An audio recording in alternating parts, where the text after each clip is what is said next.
A billionaire CEO's son vanished in downtown Chicago, and the stranger who found him changed everything. What happened next shattered every wall Victoria Hale had built around her heart. This is a story about a single moment in a forgotten alley that would rewrite two broken lives forever. A story about what happens when desperation meets kindness, when wealth collides with humility, and when two people who had given up on love found something neither expected. Stay with me until the end, hit that like button, and comment what city you're watching from so I can see how far this story travels. The conference room on the 42nd floor smelled like expensive cologne and desperation. Victoria Hale sat at the head of the table, her fingers drumming against the polished mahogany surface, while three attorneys argued about merger terms she'd stopped caring about 20 minutes ago. Outside the floor-to-ceiling windows, Chicago sprawled beneath a February sky the color of dirty concrete. "Mrs. Hale, if we could just get your signature on—" "It's Ms. Hale," Victoria interrupted, her voice sharp enough to cut glass. "And I need 5 minutes." She stood before anyone could protest, her Louboutin heels clicking against marble as she walked out. The hallway was quieter, but the pressure in her chest didn't ease. 30 years old, running a billion-dollar logistics empire. And she couldn't remember the last time she'd taken a full breath. Her phone buzzed. The nanny. Again. "What is it, Margaret?" "Liam's asking for you. He wants to know if you're coming to his presentation tomorrow." Victoria pinched the bridge of her nose. "Tell him I'll try." "Ms. Hale, he's asked 4 times today. I said I'll try." She hung up, immediately hating herself for it. 2 years since Michael's accident. 2 years of raising Liam alone while keeping her late husband's company from falling apart. 2 years of everyone telling her she was so strong, so capable, so inspiring. Nobody asked if she was drowning. The elevator doors opened. Her assistant stood there, looking apologetic. "They're waiting for you." "I know." Victoria stepped inside, catching her reflection in the polished steel doors. Perfect makeup hiding the exhaustion. Perfect suit hiding the weight she'd lost. Perfect smile that didn't reach her eyes anymore. When had she become this person? The meeting dragged on another hour. By the time Victoria made it back to her Lake Forest estate, the February sun was already setting. The house looked like something from a magazine spread, all glass and stone and carefully maintained gardens. It had cost Michael everything to build this place. Now it felt like a museum dedicated to a life she barely remembered living. "Mommy!" Liam crashed into her legs the moment she walked through the door, his small arms wrapped around her knees. 6 years old, with Michael's dark eyes and her stubborn chin. "Hey, baby." She knelt down, ignoring how her skirt wrinkled. "How was school?" "We learned about penguins. Did you know they can't fly, but they can swim really fast?" His words tumbled out in a rush. "And Mrs. Peterson said I did really good on my math test, and there's a field trip next week to the aquarium, and—" "That's wonderful, sweetheart." Victoria smoothed his hair, trying to focus past the exhaustion. "Why don't you go wash up for dinner? Can we watch a movie after?" "I have some work to finish, but—" "You always have work." The disappointment in his voice gutted her. "I know, I'm sorry. Maybe this weekend." Liam's shoulders dropped. "You said that last weekend." He was right. She had. Victoria watched him trudge toward the stairs, his dinosaur backpack dragging behind him, and felt the familiar weight of failure settling over her shoulders. Margaret appeared from the kitchen, wiping her hands on a towel. "Dinner's ready. Just the salmon and vegetables you requested." "Thank you. You can head home." "Are you sure?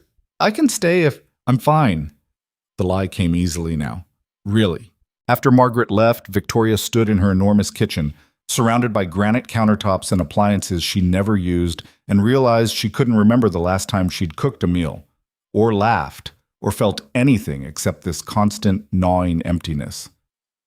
Her phone rang. Work. Always work. "Victoria, we have a problem with the Singapore contract." She closed her eyes. "What kind of problem?" The conversation ate up another hour. By the time she made it upstairs, Liam was already asleep, still wearing his school clothes because she'd forgotten to remind him to change. Victoria pulled a blanket over him, pressed a kiss to his forehead, and hated herself a little more. The next 3 days blurred together. Meetings, conference calls, a brief disastrous dinner where Liam spilled his milk and she snapped at him, then spent the rest of the night apologizing while he pretended everything was fine. That was the worst part, how good he was getting at pretending. On Friday afternoon, Victoria's mother called. "You sound terrible." "Hello to you too, Mom." "When's the last time you slept? Really slept?" Victoria stared at the spreadsheet on her screen, numbers swimming together. "I sleep.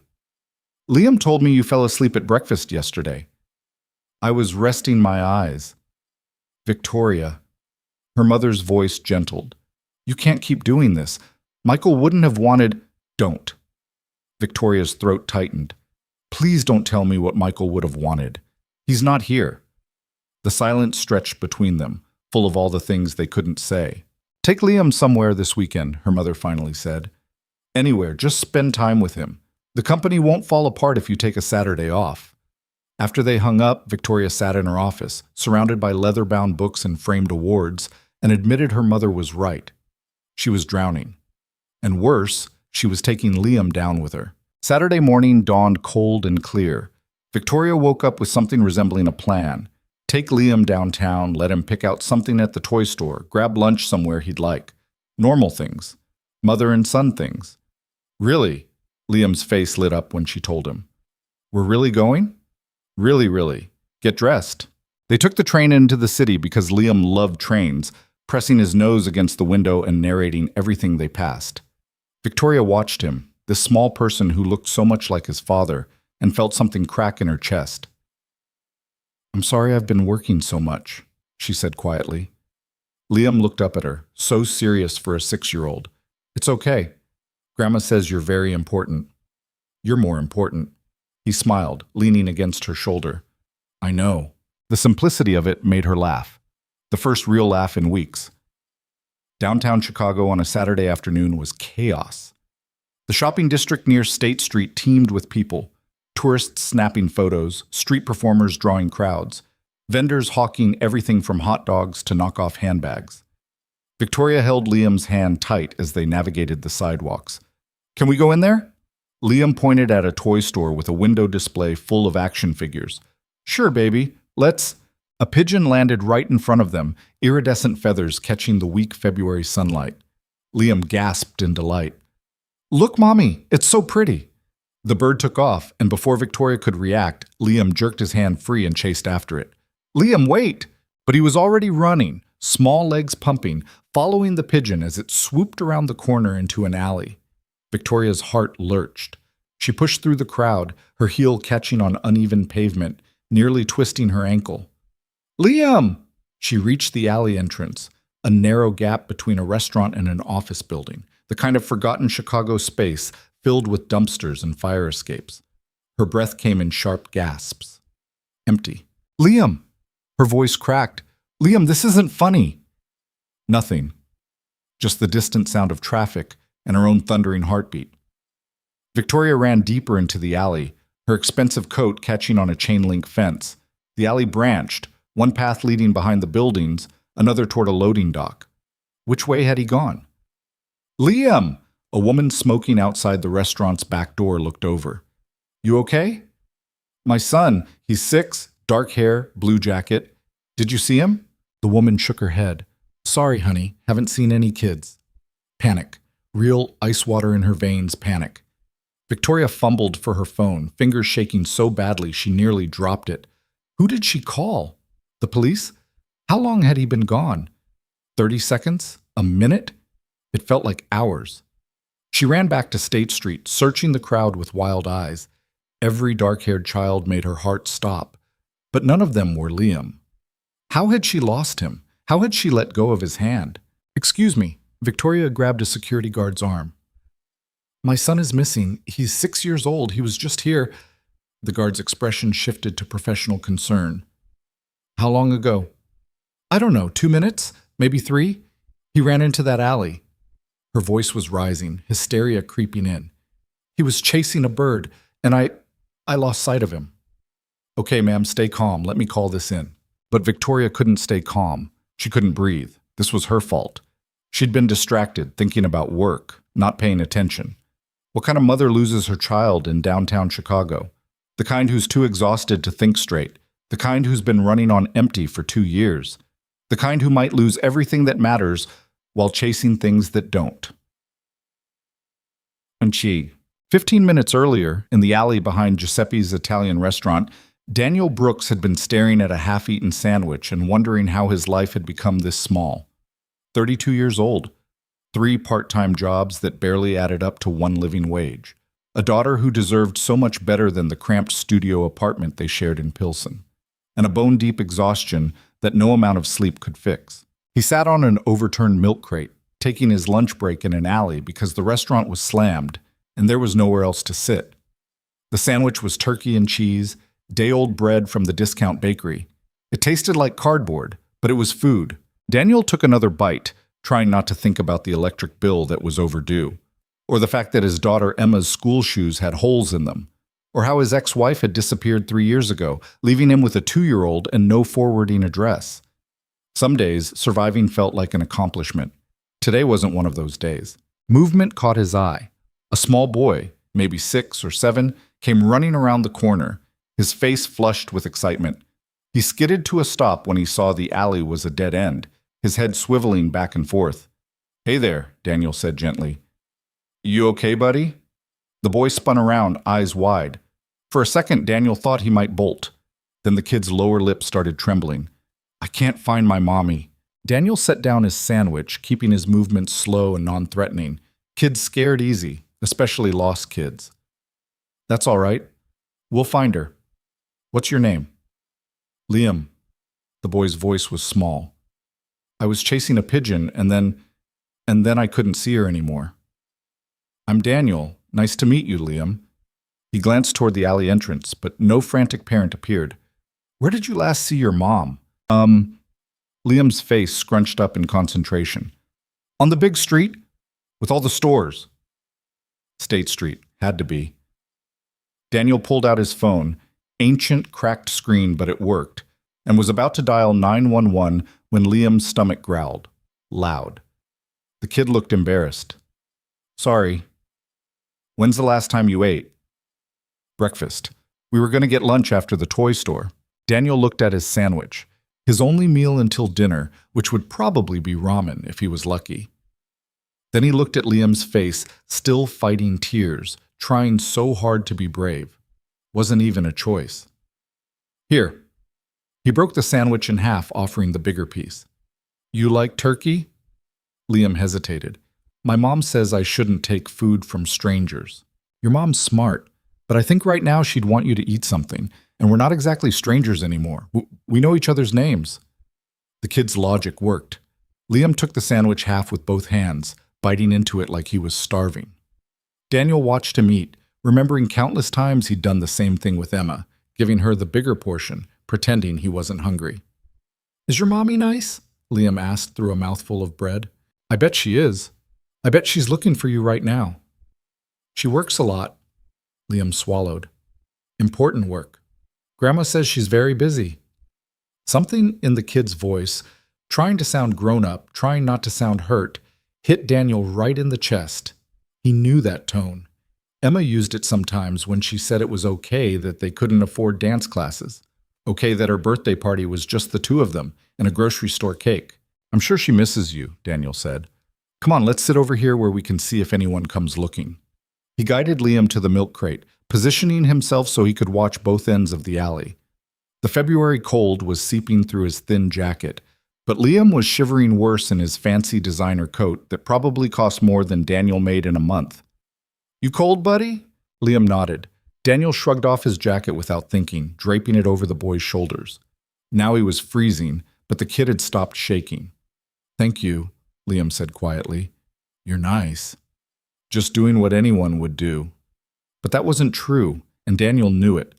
He'd lived in Chicago long enough to know that plenty of people would have walked right past a lost kid, would have called the cops and kept moving, would have decided it wasn't their problem. Maybe he was a sucker. Maybe that's why he was 32 and broke and eating day-old sandwiches in an alley. But he'd rather be a sucker than the kind of person who could walk away from a scared kid. "Do you have any kids?" Liam asked. "A daughter, Emma. She's 5. Does she like pigeons?" Daniel smiled. "She likes anything with feathers, birds, chickens, even saw her trying to pet a seagull once." Liam giggled, a sound like bells. "That's silly. Seagulls are mean." She learned that the hard way. They sat there together, sharing the sandwich, while Daniel kept his phone ready and his eyes on the alley entrances. 10 minutes passed, then 15. The cold was really biting now, but Liam had stopped crying, distracted by Daniel's stories about Emma's adventures. One time, Daniel said, she decided she wanted to be a superhero. Put on her raincoat as a cape, got a wooden spoon as a weapon, and marched right up to our landlord to demand he fix the heater. Did he fix it? Eventually, think he was scared of a 3-year-old with a spoon. Liam laughed again, and Daniel felt something ease in his chest. The kid was okay. Scared, but okay. They'd find his mom. Everything would be fine, he hoped. Daniel? Liam's voice got quiet again. What if my mommy can't find me? She will, and if she doesn't come soon, we'll go find her together. I promise you're not going to be lost forever. You promise? I promise. The words hung in the cold air, a vow from a stranger who had nothing to offer but his word and half a sandwich. But sometimes, Daniel had learned, that was enough. Sometimes, that was everything. Dick. Victoria had been searching for 45 minutes when the security guard's radio crackled. We've got a report of a child matching that description, behind Giuseppe's, the Italian place on Randolph. She was running before he finished the sentence, pushing through crowds, not caring who she knocked into. The restaurant was 3 blocks away, 3 blocks that felt like 3 miles. Her lungs burned, her vision tunneled. Please let him be okay. The alley entrance came into view. Victoria stumbled into it, her heel finally breaking, nearly sending her sprawling. And there, Liam, sitting on a crate, wrapped in a jacket too big for him, talking to a man who looked exhausted and underfed and was currently pointing at something in the sky. Liam! Her son's head whipped around. Mommy! He launched himself at her, and Victoria caught him, sinking to her knees on the dirty pavement. She couldn't breathe, couldn't speak, just held him, feeling his solid warmth, his heartbeat against her chest. I'm sorry, Liam said into her shoulder. I'm sorry. I just wanted to see the pigeon. It's okay. It's okay, baby. You're safe. Tears were streaming down her face, and she didn't care. I was so scared. I thought, She couldn't finish. Couldn't voice all the terrible possibilities that had crashed through her mind for the last 45 minutes. Daniel took care of me, Liam said, pulling back to look at her. He gave me a sandwich and his jacket and told me stories about his daughter. Victoria finally looked up at the man, Daniel, who had stood up from the crate but was keeping his distance, giving them space. He was tall, maybe 6 feet, with the kind of lean build that came from missing too many meals. His hair needed cutting, his jeans were worn through at the knees, and his eyes, dark brown, kind, held none of the judgment she would have expected. Thank you. The words came out broken. Thank you for... I don't know what would have happened if... He's a good kid, Daniel said simply. Brave. Just got a little turned around. Victoria stood on shaky legs, still holding Liam's hand like a lifeline. She reached for her purse with her free hand, fingers fumbling with the clasp. Please, I need to give you something, a reward. Whatever you want. No. Daniel's voice was firm, but not unkind. I don't want money. But you... She looked at his thin jacket, his worn shoes.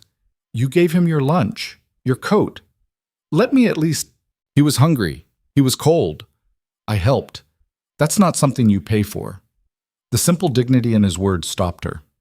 Victoria had spent 2 years surrounded by people who wanted things from her. Board members angling for power, investors looking for returns, social climbers trying to use her grief as a networking opportunity. And here was this stranger, who clearly needed money, refusing it because he'd helped a lost child. When was the last time someone had surprised her like this? I don't understand, she said. Everyone wants something. Not everyone. Daniel glanced at his watch, the kind that came free with a purchase, plastic and already yellowing. I need to get back to work, but I'm glad Liam found his mom. He started to walk away. Wait. Victoria didn't know why she said it, just that she couldn't let him disappear. What's your name, your full name? He hesitated. Daniel Brooks. I'm Victoria Hale. Something flickered across his face. Recognition, maybe. Her company had been in the news enough lately, but all he said was, Nice to meet you, Miss Hale. Take care of your son." Then he was gone, disappearing around the corner, leaving Victoria standing in an alley with her child and 1,000 questions she couldn't answer. The security guard finally caught up to them, out of breath. "Ms. Hale, we should get a statement later." She was still staring at the corner where Daniel had vanished. "I need to get Liam home." The ride back to Lake Forest was quiet. Liam dozed against her shoulder while Victoria stared out the window, watching the city give way to suburbs. She kept thinking about Daniel's face, the way he'd refused her money, the way he'd looked at Liam, not like a burden or a problem, but like a kid who mattered. When they got home, Liam went straight to his room to play with his toys. Victoria poured herself a drink, expensive whiskey that Michael had collected, and stood in her kitchen trying to process what had happened. She'd almost lost Liam. That thought kept circling, a shark in dark water. 45 minutes of not knowing if he was hurt, scared, alone. 45 minutes of the worst possibilities crushing her. And a stranger named Daniel Brooks had kept her son safe. Victoria pulled out her phone and typed his name into the search bar. Nothing much came up. No social media presence, no professional profiles, just a few mentions in public records. But she was good at finding information. It was part of what made her a successful CEO. By Sunday evening, she had an address in Pilsen. A studio apartment in a building that had code violations going back 5 years. Daniel Brooks, single father, worked 3 jobs: dishwasher at Giuseppe's, night stock at a grocery store, and weekend shifts doing janitorial work. No criminal record. Custody of 1 daughter, Emma Brooks, age 5. Victoria stared at the information, something uncomfortable twisting in her chest. Here was a man working himself to death, barely scraping by, and he'd refused her money. Had given her son his only meal without hesitation. What kind of person did that? Monday morning, she called her assistant. "I need you to find someone for me, Daniel Brooks. And I need an address verification. I want to make sure I have the right place." "Of course, Ms. Hale. What's this regarding?" "A personal matter." By Monday afternoon, she had confirmation. Same Daniel Brooks. Same address. And a photo from the building's security footage that showed a man carrying a small girl on his shoulders, both of them laughing despite the cold. Victoria looked at that photo for a long time. Then she made a decision. Tuesday morning, she cleared her schedule, something that made her assistant nearly faint, and drove to Pilsen. The neighborhood was worlds away from Lake Forest. Corner stores with barred windows, graffiti tags on brick walls, kids playing basketball on a court with broken nets. Daniel's building was exactly as depressing as the code violations suggested. Cracked concrete steps, a front door that didn't quite close, the smell of something burning from one of the ground floor units. Victoria climbed to the 3rd floor, her heels echoing in the stairwell. Found apartment 3C. Knocked. No answer. She was about to leave when the door across the hall opened. An elderly woman peered out, suspicious. "You looking for Daniel?" "Yes. Is he home?" "Working. Doesn't get back till 5 usually. Then he's got the night shift." The woman's eyes traveled over Victoria's designer coat, her leather bag. "You a social worker or something?" "No, a friend." The woman snorted. "Daniel doesn't have friends who dress like you." "Fair point." Victoria hesitated. "Could you give him a message? Tell him Victoria Hale stopped by." "The CEO." Now the woman looked really suspicious. "What do you want with Daniel?"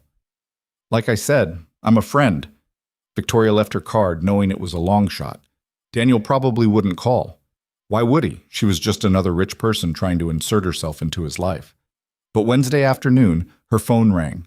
Unknown number. "This is Victoria Hale." "Ms. Hale." Daniel's voice, cautious. "My neighbor said you came by. Is Liam okay?" "He's fine. I wanted to talk to you." "About what?" Victoria realized she was nervous. When was the last time she'd been nervous? "About a job offer." Silence. "I don't need your charity," Daniel finally said. "It's not charity. It's a legitimate position. Liam hasn't stopped talking about you since Saturday. He needs—" She paused, choosing her words carefully. "He needs someone who understands what it's like to be a single parent, someone who will spend time with him, a mentor, a companion." "You want to hire me to hang out with your kid?" "I want to hire you to be part of his life." Good pay. Benefits. You could cut back on your other jobs. Spend more time with your daughter. More silence. Victoria could hear background noise, a TV maybe, or music from a neighbor's apartment. Why? Daniel asked. Because you gave him your lunch. Because you refused my money. Because in 2 minutes, you showed him more genuine kindness than most people in my life have shown me in 2 years. That's not much of a reason. It's the only reason that matters. She heard him sigh, heard the exhaustion in it, the bone-deep weariness of someone who'd been running on empty too long. I need to think about it, he said. That's fair. Take your time. My number's on the card. Miss Hale? His voice softened slightly. Thank you for the offer. Even if I say no, thank you. After they hung up, Victoria sat in her office, staring at the Chicago skyline. She had no idea if Daniel would call back. No idea if this was the stupidest idea she'd ever had or something that might actually help Liam. All she knew was that her son had smiled more talking about Daniel than he had in months. And maybe, just maybe, that was worth the risk. Daniel called back on Friday. Victoria was in the middle of a board meeting when her phone lit up with that same unknown number. She excused herself, ignored the raised eyebrows from the directors, and stepped into the hallway. Miss Hale. Daniel. Her heart was doing something stupid in her chest. Have you thought about it? Yeah. A pause. Can we meet? Talk in person? I don't want to make this decision over the phone. Of course. Where? There's a diner on Ashland. Lou's. You know it? Victoria didn't, but she'd find it. What time? I get off at 3, maybe 3:30? I'll be there. Lou's Diner turned out to be exactly the kind of place Victoria never went. Cracked vinyl booths, laminate tables sticky with years of spilled coffee, a waitress who called everyone Han, and looked like she'd been working there since the Reagan administration. Daniel was already in a corner booth when she arrived, still in his work clothes, smelling faintly of dish soap and fryer grease. He stood when he saw her, old-fashioned manners that surprised her. Thanks for coming, he said. Thank you for calling. They sat. The waitress appeared with coffee that looked strong enough to strip paint. You eat yet? Daniel asked. I'm fine. You sure? The pie here is pretty good. Victoria realized he was trying to be polite, trying to offer her something even though he probably couldn't afford it. The gesture made her throat tight. Maybe just coffee. He ordered a piece of apple pie anyway, and when it came, pushed the plate to the middle of the table with 2 forks. A sharing thing, casual. The kind of thing friends did. They weren't friends, but maybe that's what he was trying to say, that they could be. So, Daniel said, wrapping his hands around his coffee mug, I want to understand what you're really asking. I told you, Liam needs... No, he cut her off, but gently. I mean, what you're really asking. Because from where I'm sitting, this doesn't make sense. You're a CEO. You could hire a dozen nannies, tutors, whoever. Why me? Victoria took a breath. Fair question. Deserved an honest answer. Because Liam lit up when he talked about you. Because in the 2 years since my husband died, I haven't seen him connect with anyone like that. And because... She stopped, surprised by what she was about to say. Because I'm failing him. I work too much. I'm not present. He deserves better than what I'm giving him right now. Daniel studied her face. That's honest. I'm trying to be. Okay. So let me be honest too. He leaned forward. I've got a daughter, Emma. She's 5. If I take this job, she comes with me sometimes. I'm not leaving her with babysitters more than I already do. I wouldn't expect you to. And I'm not going to pretend to be something I'm not. I didn't go to college. I don't know about wine or opera or whatever rich people talk about. I'm going to teach Liam how to throw a baseball and change a tire and make scrambled eggs. Normal stuff. That's exactly what he needs. You say that now. Daniel's jaw tightened. But what happens when your friends see you hired some broke single dad from Pilsen, when they start talking? Because they will talk. Victoria thought about the charity galas, the country club brunches, the carefully curated social circles. He was right. They would absolutely talk. Let them, she said. Easy to say. You think I care what those people think? The words came out sharper than she intended. My husband built that company from nothing. He was a good man who treated people with respect. And when he died, half those people at his funeral were already calculating how to position themselves for the power vacuum. So no, Daniel, I really don't care what they think. He blinked, taken aback by her vehemence. Then slowly, he smiled. Okay then. Okay? I'll take the job. On one condition. Name it. Emma comes to work with me on weekends. And you treat her exactly like you'd treat any other kid. Not charity, not pity, just normal. Victoria extended her hand across the table. Deal. His palm was calloused, warm. The handshake lasted a second longer than professional. When do you want me to start? Daniel asked. Is Monday too soon? He laughed, actually laughed. You don't waste time, do you? Not when it matters. They spent the next hour working out details. Salary that made Daniel's eyes widen. Benefits. A flexible schedule that would let him quit the night shifts but keep some part-time work if he wanted. Victoria watched him process it all, saw the moment he realized this might actually change his life. Why are you doing this? He asked quietly. Really? Victoria took a sip of the terrible coffee, buying herself a moment. You want the truth? Always. Because when I found Liam in that alley and I saw how you'd taken care of him, no hesitation, no expectation of reward, I realized I'd forgotten what that looked like. Kindness without an agenda, and I want my son to grow up around people who still remember. Daniel absorbed that. You're not what I expected. What did you expect? Someone colder, more corporate. He shrugged. I looked you up. You're kind of famous for being ruthless in business.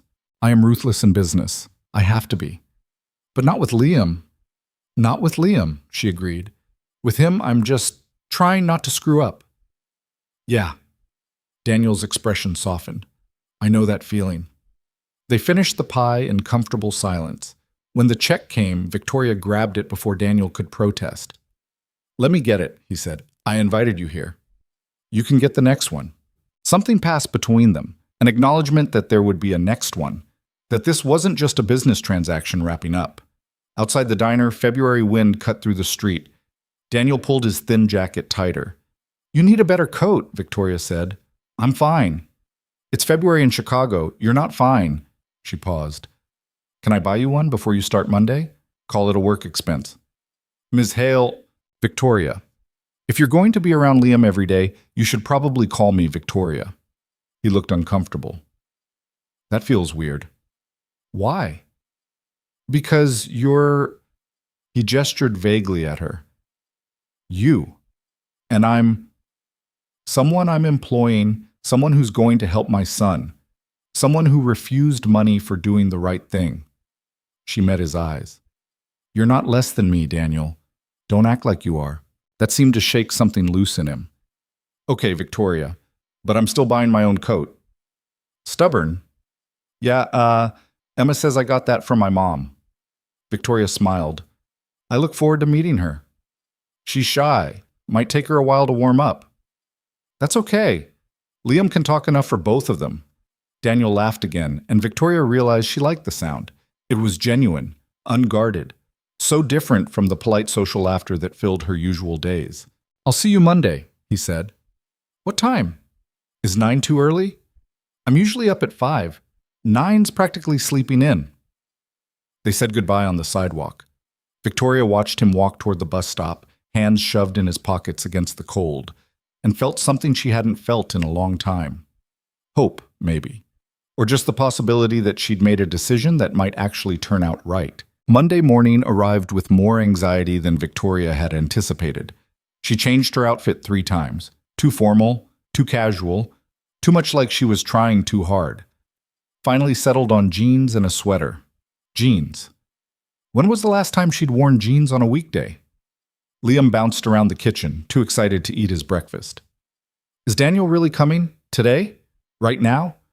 Soon, baby. Finish your cereal. What if he doesn't like it here? What if he thinks our house is too big? What if... Liam. Victoria knelt down, put her hands on his shoulders. Daniel's coming because he wants to spend time with you. That's all that matters. And Emma too? Not today. Today's just Daniel. The doorbell rang at exactly 9. Liam sprinted for the door before Victoria could stop him. I got it! She followed more slowly, suddenly nervous in her own house. Ridiculous. This was her employee. She'd hired hundreds of people. Why did this feel different? Because it was different. Because this wasn't about spreadsheets and quarterly projections. This was about her son, her home, the life she'd been failing to build for the last 2 years. Daniel stood on the front step looking uncomfortable in clothes that were clearly his best. Khakis with a crease ironed in, a button-down shirt that was slightly too big, shoes that had been polished but couldn't hide their age. He'd gotten a haircut, shaved, made an effort. "Hi," he said. "Hi." Victoria stepped back. "Come in, please." He walked into the foyer and stopped, taking in the space. The marble floors, the chandelier, the curved staircase that had cost more than most people made in a year. "Big house," he said finally. "Too big," Victoria admitted. "My husband wanted—" She stopped. "It's too big." Liam grabbed Daniel's hand. "Want to see my room? I have a train set and a whole shelf of dinosaurs, and my dad built me a treehouse before he stopped, the way kids do when they remember something sad. "I'd love to see your room," Daniel said gently. "And the treehouse too, if that's okay with your mom." "Of course." Victoria watched them head upstairs, Liam chattering nonstop, Daniel listening with genuine attention. She stood in her enormous foyer in the house that had never felt like home, and wondered if maybe that was about to change. The first week was awkward. Daniel arrived at 9 each morning, spent the day with Liam, and left at 5. He was polite, professional, careful not to overstep. Liam adored him. That was immediately obvious. But there was a distance Daniel maintained, an invisible line he wouldn't cross. On Friday afternoon, Victoria came home early and found them in the backyard. Liam was trying to throw a football, his small arms struggling with the weight. Daniel was coaching him, demonstrating the grip, the motion. "No, like this. See? Fingers on the laces. Then you twist your whole body. Yeah, that's it." The ball spiraled through the air, actually spiraling, and Liam shrieked with delight. "I did it! Did you see? Perfect throw, buddy. Now let's see if you can do it again." Victoria watched from the kitchen window, coffee cup warming her hands. This was what Liam needed. Not expensive tutors or elite preschools, just someone who showed up, who paid attention, who taught him things that mattered. When Daniel noticed her watching, he waved. She waved back, feeling caught. That evening, after Liam was in bed, she found Daniel gathering his things in the kitchen. "How was the first week?" she asked. "Good. Liam's a great kid." "He thinks you hung the moon." Daniel smiled, but it didn't quite reach his eyes. "He just needs consistency. Someone who's here."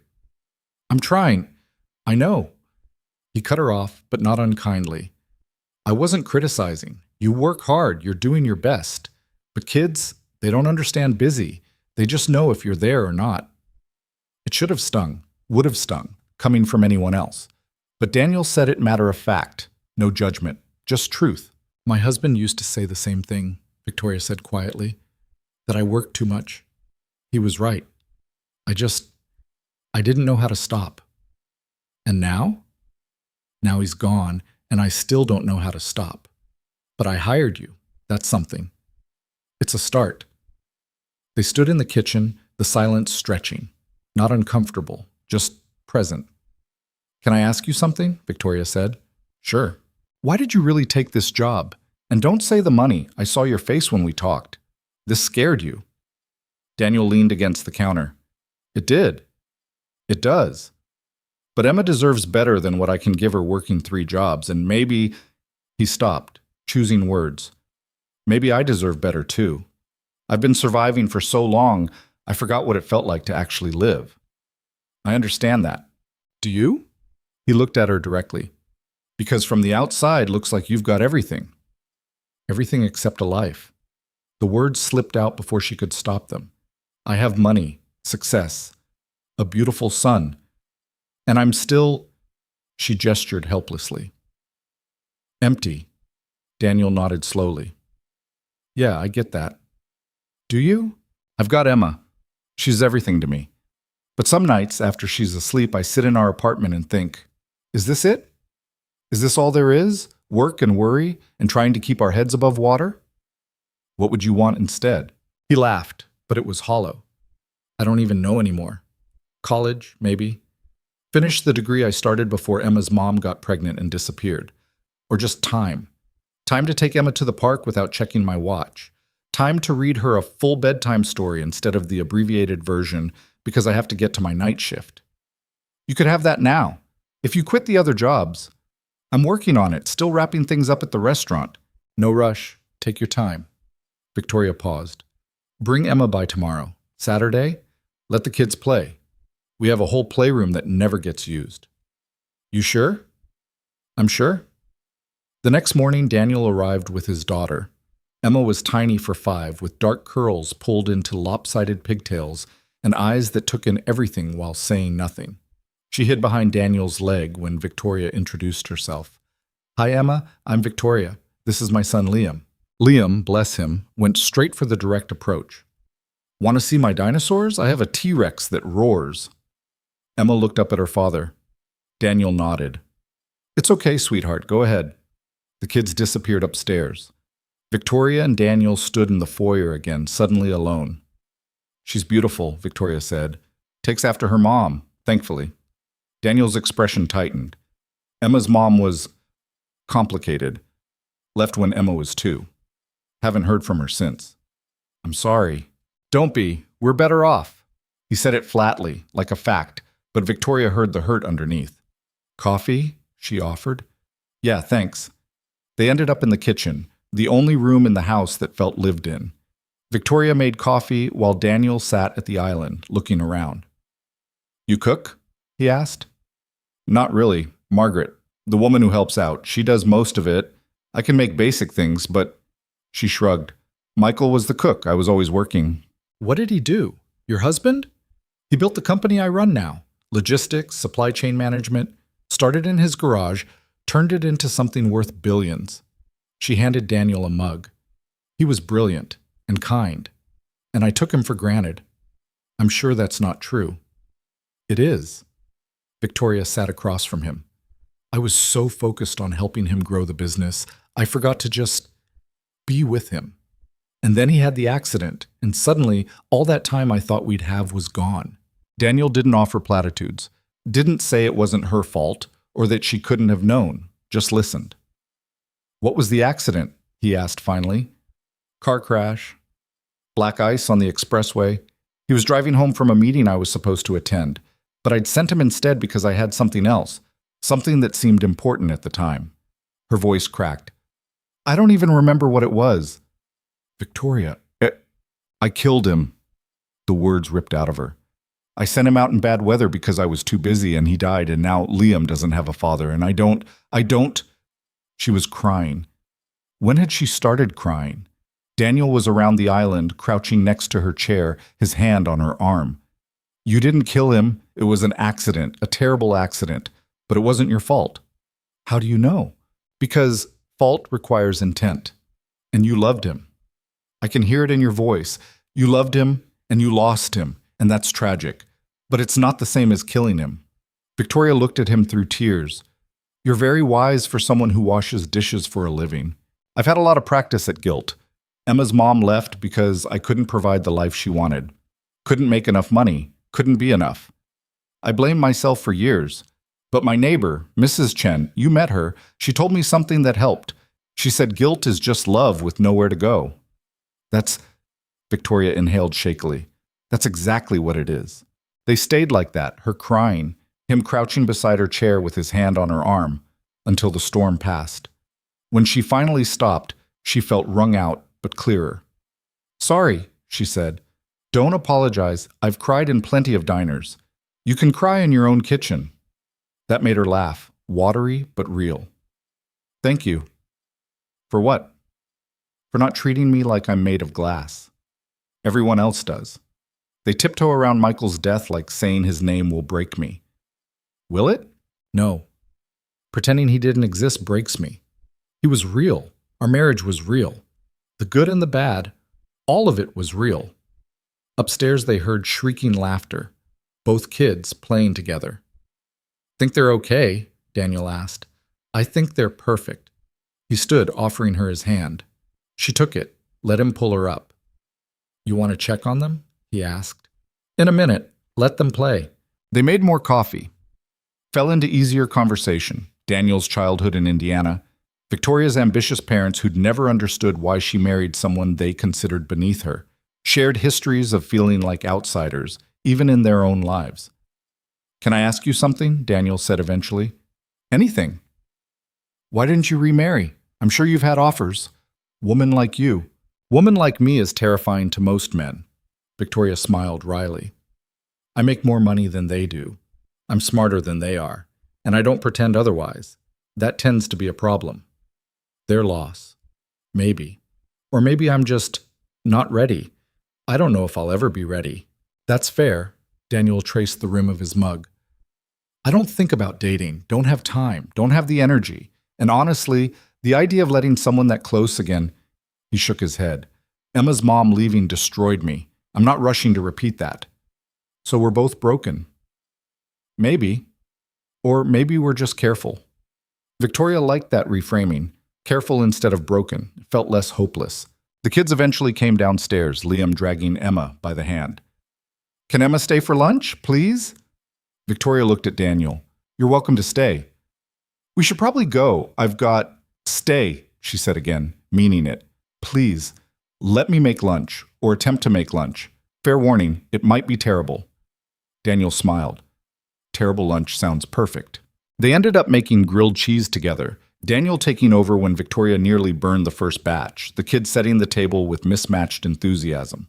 It was chaotic and messy, and nothing like the formal dinners Victoria usually hosted. It was wonderful. After lunch, the kids played in the backyard while Victoria and Daniel cleaned up, working side by side at the sink, washing dishes like normal people. Not CEO and employee, just two single parents finding their way. "This was nice," Daniel said, drying a plate. "It was." "Same time next week? How about Tuesday and Thursday? And—" Victoria stopped herself. "Sorry, I'm being pushy." "No, you're being a mom who wants her kid to be happy." He bumped her shoulder with his, gentle, friendly. "Tuesday and Thursday sound good. Emma would love it." When they left that afternoon, Emma actually hugged Victoria goodbye. Shy, quick, but real. And Liam talked about Emma non-stop through dinner, already planning their next play date. That night, Victoria sat in her bedroom, looking out at the grounds. For the first time in 2 years, the house didn't feel quite so empty. Her phone buzzed.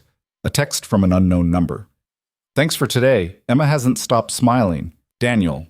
Victoria saved the number, typed back, "Liam either, same time Tuesday?" "We'll be there." She set the phone down, that small flutter of hope expanding in her chest. This wasn't romance, wasn't even friendship yet, really, just two people figuring out how to help their kids. But maybe that was enough. Maybe that was everything. The routine they built over the next 2 months felt natural in a way Victoria hadn't expected. Daniel arrived most mornings by 9, sometimes with Emma in tow, sometimes alone. The kids became inseparable, Liam teaching Emma about dinosaurs and space, Emma showing Liam how to braid hair on his stuffed animals. The house filled with laughter and noise and the kind of chaos Victoria had stopped believing was possible. But it wasn't all smooth. 3 weeks in, Victoria's mother came for a visit. Patricia Chambers was old money and old opinions. The kind of woman who'd never worked a day in her life but had very strong thoughts about people who did. She arrived in a town car, took one look at Daniel playing tag with the kids in the yard, and pursed her lips. "Victoria, darling, a word?" They went inside. Victoria already knew what was coming. "Who is that man with Liam?" "His name is Daniel. He works for us." "Works for you how exactly? He looks like—" Patricia gestured vaguely. "Well, he looks like he should be mowing the lawn, not playing with your son." "He's Liam's mentor and my friend." "Friend?" Her mother's eyebrow arched. "Victoria, people will talk. Let them talk. You don't understand. Your position in society, us—" "My position in society?" Victoria felt the anger rising. "I run a billion-dollar company. I employ 10,000 people. I don't need society's approval for who I hire to spend time with my son. But hiring some poor man from wherever, his name is Daniel. He's from Pilsen, and he's better with Liam than anyone you'd approve of." Patricia's expression hardened. "Your father would be very disappointed. Dad's been dead for 5 years. And he never approved of Michael either, remember? Said he was too working class, too ambitious. Turned out Michael was worth 10 of your country club friends." "That's unfair." "Is it?" Victoria crossed her arms. You want to know why I hired Daniel? Because he gave Liam his only meal when my son was lost and scared. He didn't ask for anything, didn't expect anything, just helped, because that's who he is. When was the last time anyone in your world did something like that? Her mother had no answer for that. The conversation ended badly.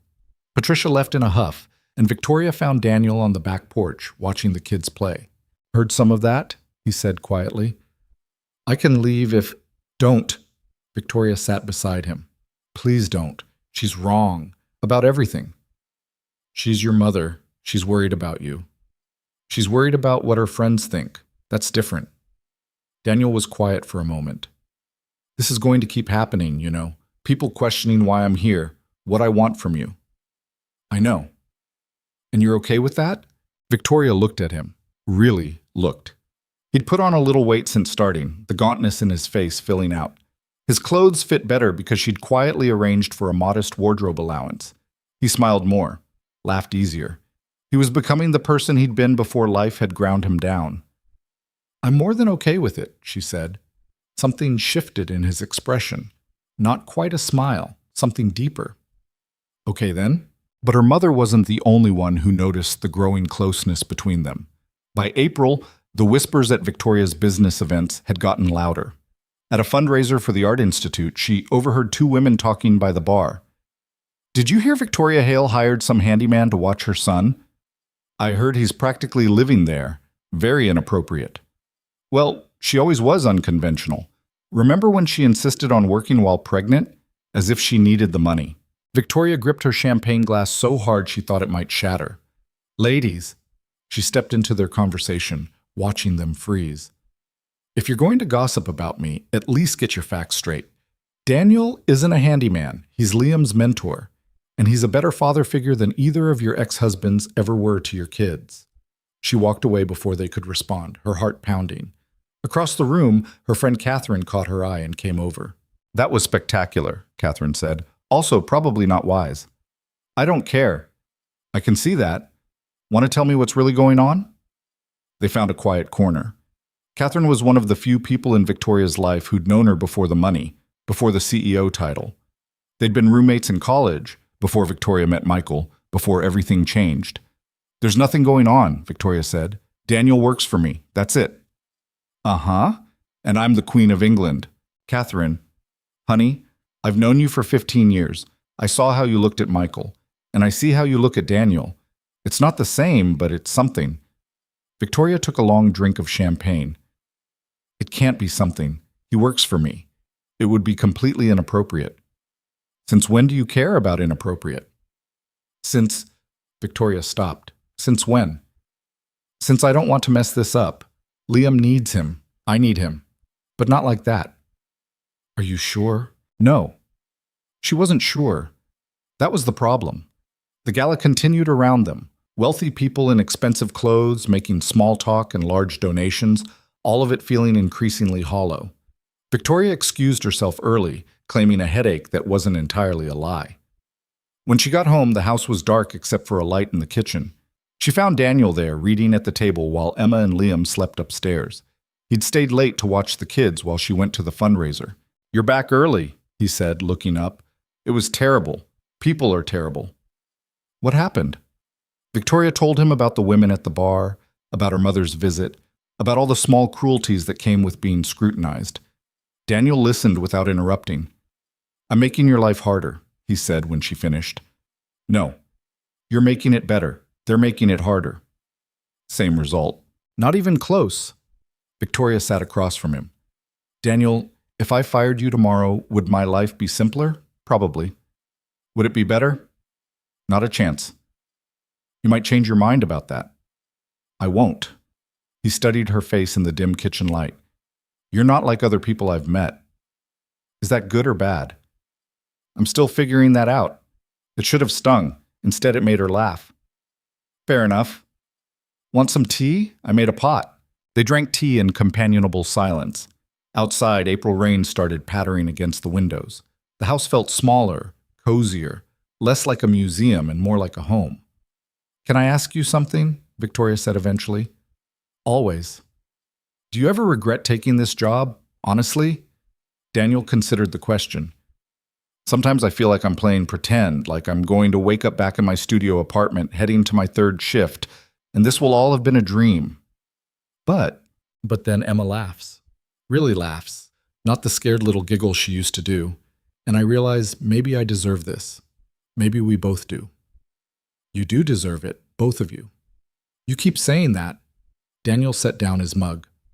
Why? Why do you believe in me so much when you barely know me? I know enough.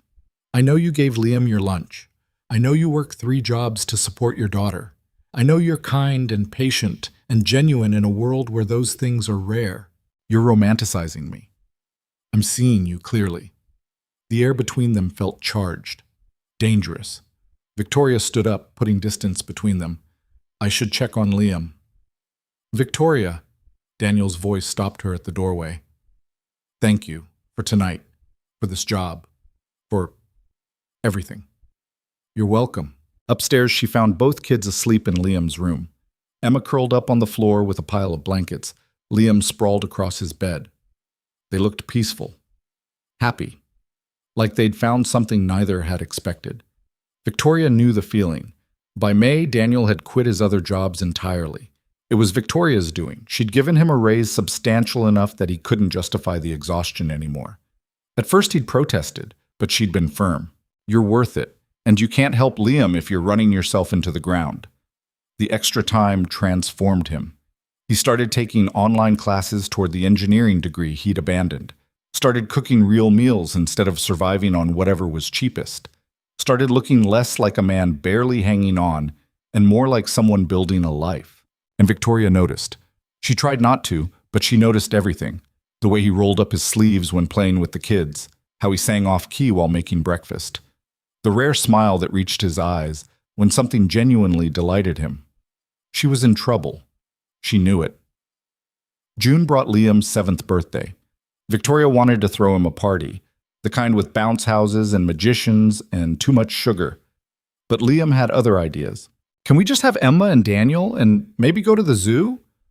The zoo? Baby, we could rent out a whole venue. I just want the zoo, please. How could she say no to that? So the 4 of them spent a Saturday at Lincoln Park Zoo.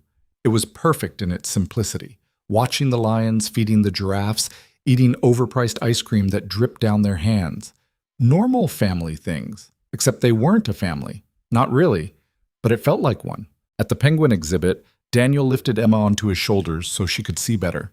Liam grabbed Victoria's hand, pointing excitedly at the bird swimming. Dad would have loved this, he said suddenly. Victoria's breath caught. Liam rarely mentioned Michael anymore. He would have, she agreed quietly. He loved penguins. Do you think he'd like Daniel? The question shouldn't have surprised her, but it did. Yes, I think he would. Good. Because I really like Daniel. And Emma too. They feel like family. Yeah. Victoria's voice came out rough. They do. Daniel glanced over, must have seen something in her expression, because he made his way over. Everything okay? Fine, just... She gestured vaguely at the penguins, at the kids, at everything. This is nice. It is, he paused. Liam's lucky to have you. Lucky to have him.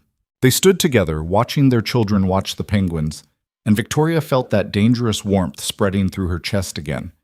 This wasn't just gratitude, wasn't just friendship. It was something else, something that scared her. That evening, after cake and presents back at the house, after Emma and Liam had crashed from sugar highs, Daniel found Victoria on the back porch. Good day? He asked. The best. She meant it. Thank you for being here.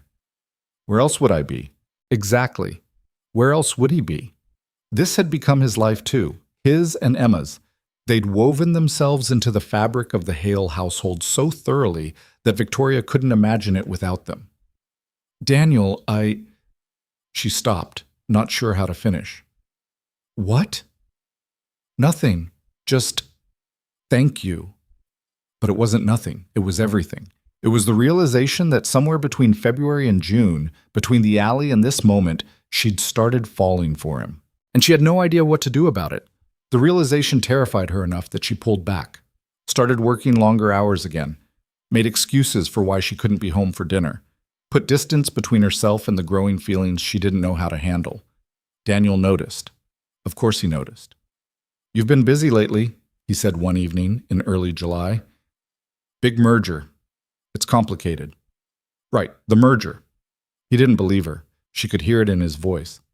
"Daniel, it's fine. You don't owe me an explanation. I work for you." The words stung because they were technically true, but felt completely wrong. He didn't just work for her, not anymore. But she couldn't say that without admitting what she was running from.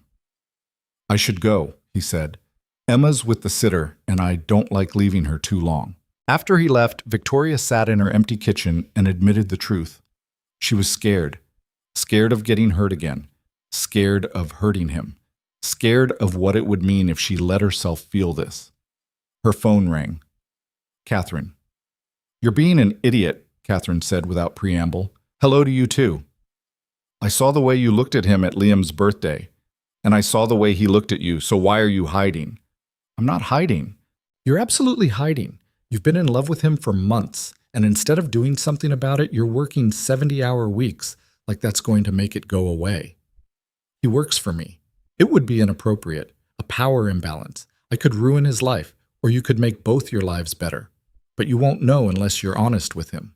After they hung up, Victoria stared at her phone for a long time. Catherine was right. She was always right. But knowing it and acting on it were different things. The decision was made for her a week later. Victoria was invited to a charity gala at the Drake Hotel, the kind of event she couldn't skip without causing offense. Black tie, $500 a plate, all of Chicago's elite in one room. She'd planned to go alone, but Liam had other ideas. "Can Daniel come? Please. He's never been to a fancy party." "Sweetheart, Daniel might not want—" "I'll ask him." Before she could stop him, Liam had video called Daniel. Within 5 minutes, it was settled. Daniel would attend as her guest. Victoria spent the rest of the week simultaneously dreading and anticipating it. The night of the gala, Daniel showed up in a rented tux that fit him surprisingly well. His hair was combed back, his jaw freshly shaved. He looked uncomfortable but determined. "You look beautiful," he said when Victoria answered the door in a navy gown. "You look—" She stopped. He looked devastating, actually. "Nice, you clean up well." "I borrowed the tux from a friend. Probably should have mentioned I've never actually been to anything like this." "You'll be fine. Just stay close to me." The Drake was everything Victoria expected. Chandeliers and champagne, string quartets and networking disguised as conversation. Daniel stayed by her side, increasingly tense as people stared. And they did stare. At his less expensive tux. At his calloused hands. At the fact that he clearly didn't belong in this world. Victoria watched the whispers start. Watched people lean close to each other, eyes flicking toward Daniel, lips moving behind champagne flutes. Saw the exact moment Daniel noticed it too. "I shouldn't be here," he said quietly. "You belong here as much as anyone." We both know that's not true. At dinner, they were seated with some of Victoria's business associates. The conversation flowed around Daniel, mergers and acquisitions, stock prices, vacation homes in the Hamptons. He tried to participate, but kept getting frozen out by subtle shifts in body language, words redirected to Victoria as if he hadn't spoken. Then Jonathan Pemberton, a hedge fund manager Victoria despised, turned to Daniel with a smile that was all teeth. "So Daniel, what is it you do?" The table quieted, everyone listening. "I work with children, mentoring mostly." "How noble. And how did you meet our dear Victoria?" "I helped her son when he was lost." "Ah, yes, I heard about that. Very good Samaritan of you." Pemberton's tone dripped condescension.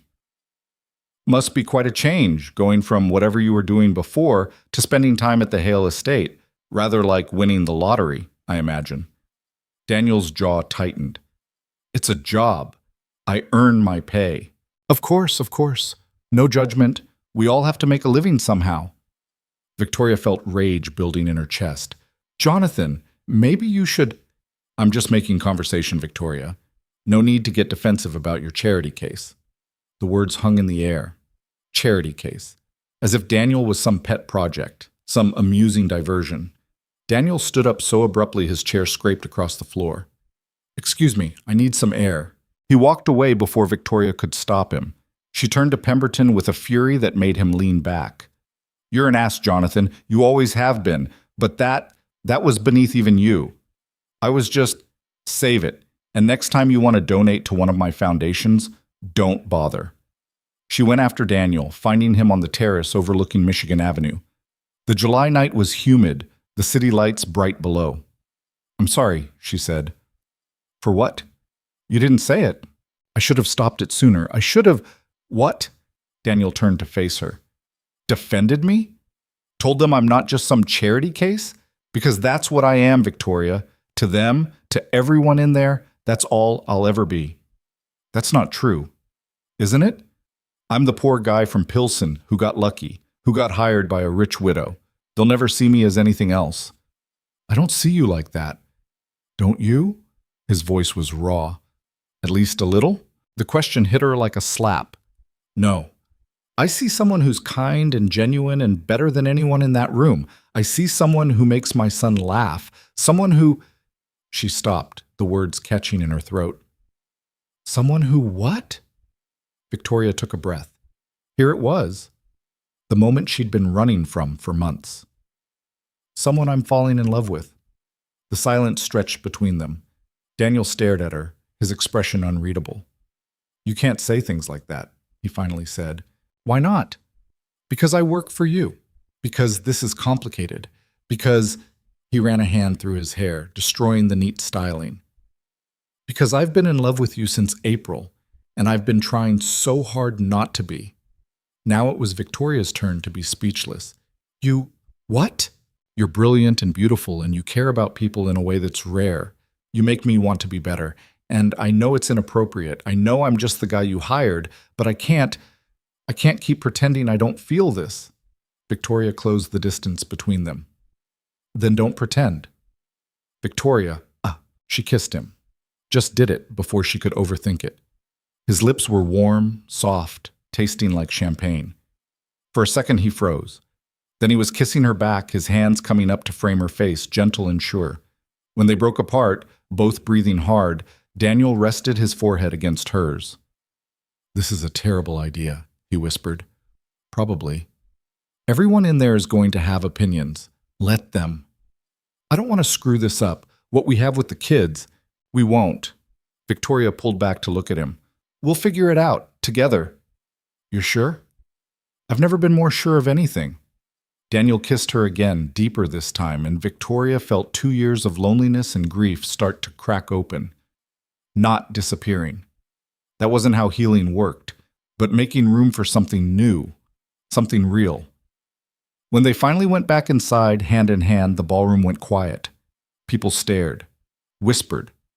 Jonathan Pemberton's smirk disappeared. Victoria didn't care. She pulled Daniel closer, making it clear to everyone exactly where things stood. "You ready for this?" she murmured. "No, but I'm doing it anyway." They danced. A slow song, something classical Victoria didn't recognize. Daniel wasn't a great dancer, kept apologizing for stepping on her feet. But it didn't matter. Nothing mattered except this moment, this choice to stop running from what she felt. When the song ended, Catherine appeared at Victoria's elbow. "About damn time," she said, grinning. Victoria laughed. "Shut up. Never.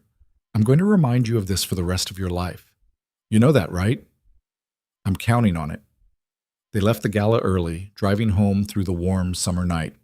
Daniel held her hand across the center console, his thumb tracing circles on her palm. "What do we tell the kids?" he asked. "The truth? That we care about each other, that nothing else is changing." "Everything's changing. The important things aren't." Victoria glanced at him. "They still have us. They still have each other. We're just more now." "More sounds good." At the house, they found Margaret reading in the living room, both kids asleep upstairs. "Good evening?" she asked, taking in their linked hands with a knowing smile. "Very good," Victoria said. After Margaret left, Victoria and Daniel stood in the foyer, the same place they'd stood months ago, when this was just a job offer and a desperate hope. "Stay," Victoria said. "Tonight. Just stay." "Victoria, not like that, just stay. We can talk. Or not talk. I just don't want you to leave." Daniel smiled, soft and real. Okay, I'll stay. They ended up on the back porch talking until dawn, about everything and nothing, about their fears and hopes, about Michael and Emma's mother, about building something new from broken pieces. When the sun came up over Lake Forest, painting the sky pink and gold, Victoria leaned against Daniel's shoulder and thought about how far she'd come since that February afternoon when Liam disappeared. She'd been so lost then, drowning in grief and work and the weight of doing everything alone. And now she wasn't alone anymore. Neither of them were. Morning came too fast. Victoria woke on the porch swing, Daniel's jacket draped over her shoulders, the smell of coffee drifting from the kitchen. She found him inside, making breakfast while trying to keep quiet. He'd rolled up his shirt sleeves, the tux jacket abandoned somewhere, looking more at home in her kitchen than she'd ever felt. "You're supposed to be sleeping," he said when he noticed her. "Couldn't. Too much on my mind." "Good things or bad things?" Victoria crossed to him, slipped her arms around his waist from behind. "Terrifying things. But good." He turned in her embrace, kissed her forehead. "We should probably talk about what happens now." "I know." But before they could, small feet thundered down the stairs. Liam appeared in the doorway, rubbing his eyes, then froze when he saw them standing close together. "Daniel stayed over?" Victoria and Daniel exchanged glances. Here it was. The conversation they'd known was coming but hadn't planned for. "Yeah, buddy," Daniel said. "We were talking late, so I stayed." "About what?" Victoria knelt down to Liam's level. "About how Daniel and I care about each other. As more than just friends." Liam's face went through several expressions: confusion, understanding, then pure joy. "Like how Dad used to care about you?" The question punched the air from her lungs. "No, baby. Nobody will ever be exactly like Dad. But Daniel he's special to me. Is that okay with you? Are you going to get married?" Victoria laughed, overwhelmed. "We just figured out we like each other. Marriage is way down the road." "But maybe someday," Daniel crouched beside Victoria. "Maybe someday. If your mom says yes, and if you're okay with it." Liam threw his arms around both of them. "I'm so okay with it." Emma appeared then, drawn by the noise. She took one look at the three of them huddled together, and her face fell. "Are you leaving?" she asked Daniel, her voice small. "Are we going back to the old apartment?" "What?" "No, sweetheart, come here." Daniel opened his arms and Emma ran into them. "We're not going anywhere. Your home is here, with Liam and Victoria." "Promise?" "I promise." Emma looked at Victoria, uncertain. "Is that okay? Can we really stay?" Victoria's heart cracked open. "Emma, you're part of this family, both of you. That's not changing. Even though you and Daddy are," Emma scrunched up her nose, "kissing and stuff?" Despite everything, Victoria laughed. "Even though we're kissing and stuff?" "Gross," Liam declared, then immediately contradicting himself. "But also good. Can we have pancakes now?" The kids ran off to set the table, leaving Victoria and Daniel in the kitchen. "That went better than I expected," Daniel said. "They're resilient, more than we give them credit for. Still, we should probably take this slow, for their sake." Victoria nodded, but her stomach twisted. Slow made sense. Slow was smart. So why did it feel like he was already pulling away? The next few weeks were strange.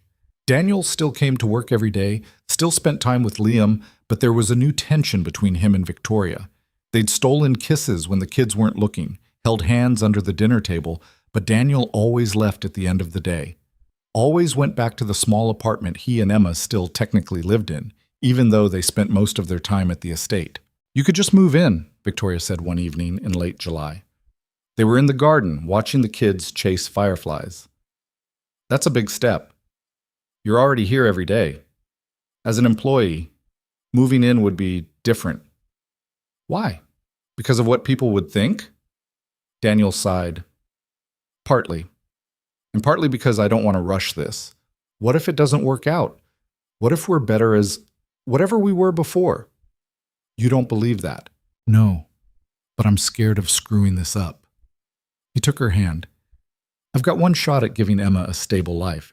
If I move in with you and it falls apart, I've uprooted her for nothing." Victoria wanted to argue. Wanted to say it wouldn't fall apart, that they'd make it work, but she'd thought that about her marriage too, and look how that ended. Michael was gone. Stability was an illusion. Okay, she said instead. We'll take it slow. But slow felt like suffocation. By August, the media had caught wind of their relationship. A photo from the gala surfaced, Victoria and Daniel dancing, her head on his shoulder, his arms around her waist. The caption read, "Billionaire CEO, Victoria Hale's new romance, from rags to riches." The article was vicious. It painted Daniel as a gold digger, Victoria as desperate and foolish.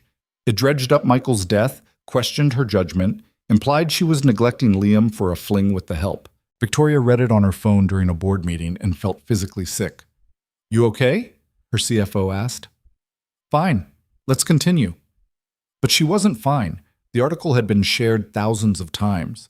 Her phone was lighting up with messages, some supportive, most judgmental. Her mother called 3 times before Victoria finally answered. "I told you people would talk," Patricia said. No preamble. "Hello, Mother. That article is everywhere. My friends are calling. They're asking questions. Victoria, you need to put out a statement. Distance yourself from this man before it damages your reputation further." "His name is Daniel, and I'm not distancing myself from anyone." "Don't be stubborn. This will blow over if I just what? Pretend I don't care about him? Pretend he's not important to me and Liam? I'm not doing that." "Then you're a fool." The line went dead. Victoria sat in her office, staring at the Chicago skyline, and wondered if her mother was right. Maybe she was a fool. Maybe she'd risked everything, her reputation, her company, Liam's stability, for something that was doomed from the start. Her assistant knocked. "Ms. Hale? Daniel's here. He says it's important." Victoria's heart sank. She knew what was coming. Daniel looked terrible when he walked in. Pale, exhausted, holding his phone like it was a weapon. "You saw the article," Victoria said. "Everyone saw the article. I've had 3 reporters show up at my apartment. Emma's scared. She doesn't understand why people are taking pictures of us. I'm sorry. I can hire security, make sure they leave you alone. That's not the point." Daniel set his phone down. "The point is, this is getting out of control. People are digging into my past, Emma's mother, everything. They're treating me like I'm some kind of con artist. I'll release a statement. Make it clear that you're not..." "What? Not a gold digger? Not using you?" Daniel laughed bitterly. "Victoria, any statement you make will just confirm what they already think, that I'm with you for your money." "I don't care what they think." "Well, I do." His voice rose. "I care that Emma has to hear people say terrible things about her father. I care that Liam might see this someday and wonder if I was just using his mom. I care that your business associates think you've lost your mind." "So what are you saying?" Daniel ran his hands through his hair. "I don't know. Maybe we need to take a step back. Let things cool down." There it was, the thing Victoria had been dreading since the night of the gala. "You want to break up?" "I want to protect our kids, both of them. We can protect them together. We don't have to..." "How?" Daniel's eyes were anguished. "How do we protect them from this? From the cameras and the articles and the constant judgment. I can't give you what you need, Victoria. I can't be the partner a CEO needs. I'm just a guy from Pilsen who got in over his head." "That's not true. You're..." "Stop." His voice broke. "Please stop telling me I'm more than I am. Because right now, standing here, knowing my daughter is hiding in our apartment because people won't leave us alone, I feel pretty small." Victoria felt tears burning behind her eyes. "So that's it? We just give up?" "I'm not giving up. I'm being realistic. Maybe we rushed into this. Maybe we should have stayed, whatever we were before." "Employer and employee, is that what you want?" Daniel looked at her, and the pain in his expression nearly broke her. "I want Emma to be safe. I want Liam to be happy. And right now, us being together is threatening both those things." "You're wrong." "Am I?" "Because from where I'm standing, I've brought nothing but trouble into your life. You've brought joy and love and a media circus that's questioning your judgment and hurting your reputation. Be honest, Victoria. Your board is probably already discussing this. Your investors are worried. How long before this starts affecting your company?" He was right. Her CFO had already mentioned concerns from shareholders. But Victoria didn't care about shareholders. She cared about Daniel, about the life they'd started building. "I love you," she said desperately. "Doesn't that matter?" "It matters. But maybe it's not enough." The words hung between them. Final. Devastating. "If you walk out that door," Victoria said quietly, "if you end this because you're scared of what people think, you're doing exactly what they expect. You're proving them right." "Maybe they are right." Daniel picked up his phone. "I'll finish out the month. For Liam. But after that, I think it's better if Emma and I step back." "Daniel, please. I'm sorry." He left. Victoria stood in her office, surrounded by glass and steel and all the trappings of success, and felt more alone than she had in the 2 years since Michael died. The rest of August was torture. Daniel came to work, but the easy warmth between them was gone. He was polite, professional, distant. The kids noticed. Liam asked why Daniel didn't smile anymore. Emma started having nightmares again. And Victoria buried herself in work, the way she always did when things got hard. "You look like hell," Catherine said when they met for lunch in early September. "Thanks." "What happened with Daniel?" Victoria told her everything, the article, the fight, the way he'd pulled away. Catherine listened, then shook her head. "He's scared." "I know." "No, I mean, he's terrified. Victoria, the man spent years barely surviving. Now he's got this life with you, and people are telling him he doesn't deserve it. Of course he's running." "So what do I do?" "Fight for him. Show him he's wrong." "I tried." "He won't listen." "Then try harder." Catherine leaned forward. "You spent 2 years shutting everyone out after Michael died.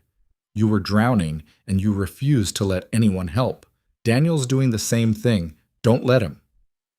That night, Victoria came home to find Daniel packing up his things from the room he'd been using as an office. Textbooks, Emma's drawings, the small pieces of life he'd built in her house. "What are you doing?" "Month's up tomorrow. I'm just getting organized."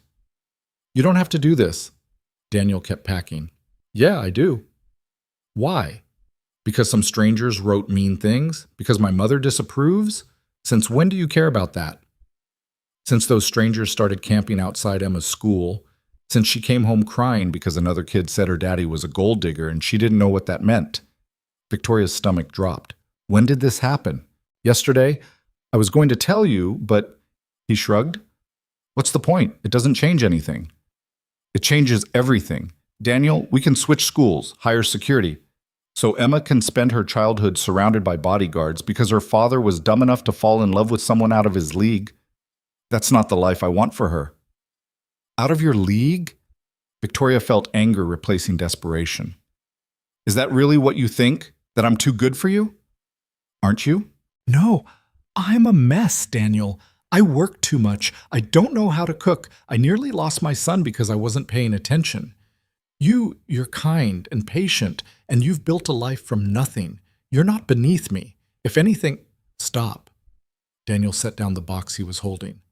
"Just stop, because every time you say things like that, it makes this harder." "Good. It should be hard.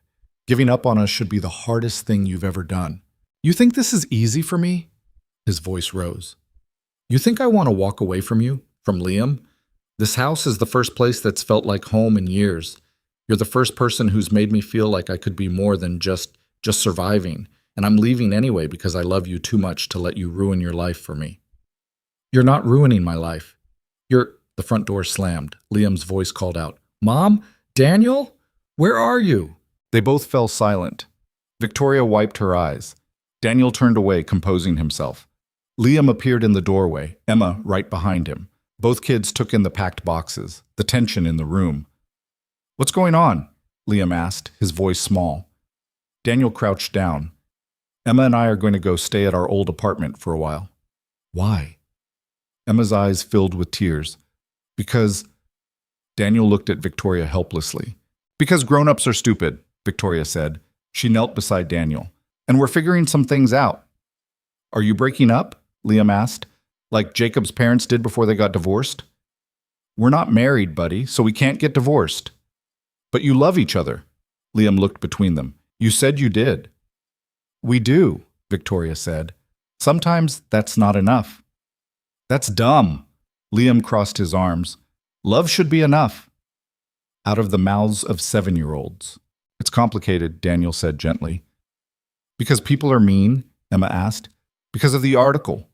Daniel and Victoria exchanged shocked looks. You know about the article? Victoria asked. Kids at school talked about it. They said Daniel was only with you for money. Emma's chin trembled. But that's not true. Right, Daddy? No, sweetheart, that's not true. Then why are you leaving? Daniel had no answer for that. Because he's scared, Victoria said quietly. And I'm scared too.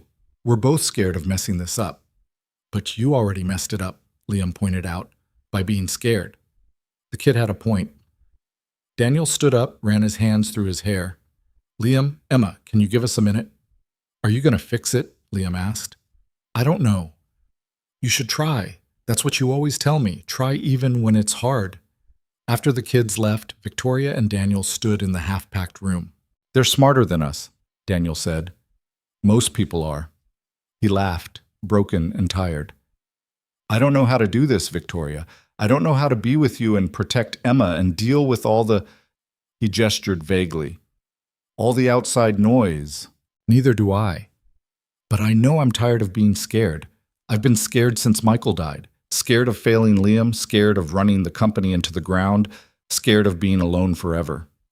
And then you showed up, and I was scared of that too. Scared of caring about you, scared of what it would mean if I let myself love you. And now? Now I'm still scared, but I'm more scared of losing you. Daniel closed his eyes. The article said I was using you. I don't care what the article said. Your board does.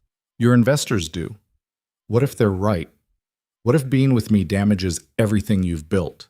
Then I'll build something else. Daniel, I spent my whole marriage building a company with Michael. And it was good, it was important, but you know what I regret? I regret every dinner I missed, every bedtime story I didn't read, every moment I chose work over him. And when he died, I did the same thing with Liam.